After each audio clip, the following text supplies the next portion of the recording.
Monday we left off with you having write down your holistic context for your farm and also looking at your values, those considerations that you're going to take into your holistic grazing plan. All those values have got to be applied to the whole grazing plan because they're an overarching concept. We talked about getting laminated maps, and the maps are going to be used as a foundation for transferring things to your grazing chart. The map you see here is a map I started with. I like to know where my outside boundaries of my property is, so I mark those in orange so they're very prominent. I also like to make sure that the fencing along those outside boundaries are sufficient enough to contain the animals should they get through one of my temporary fencing. On my farm, all the internal fencing was done with one strand electric fencing. Yours may be different. You may have some existing barbed wire or high tensile strength fencing.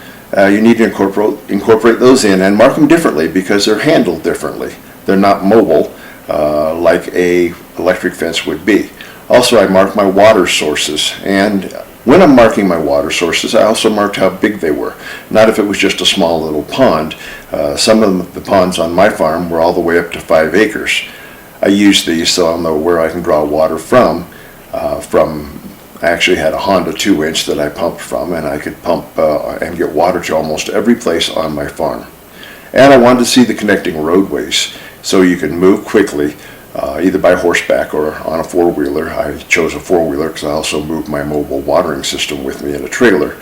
So you put those down. So you have a comprehensive map that shows your farm, and from that you can then create your farming plan, your grazing plan, which goes to the next step, which is you need to go out and then look at all the paddocks that you have marked and assess the grass and forage that's there. This is a yearly event that you will monitor and change based upon the impact of the animals on the land that you are putting them on. What is meant by getting someplace at the right time? We're looking at the efficiency of the grass, which means you want to have the most nutrients going to your animals as possible. I did bricks testing to make sure that I could check my levels to make sure I was getting them there at the right time in my mind, which is meaning they would get the most nutrients while they were on that pasture.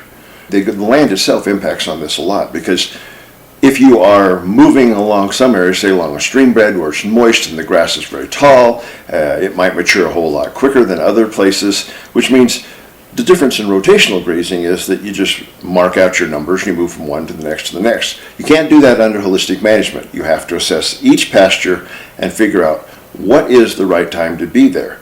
And the forage that's on that needs to be grazed at its maximum nutrition level for your animals, or during a time when you can have the impact that the land stockage on that piece of property achieves what you're trying to do under your holistic goal.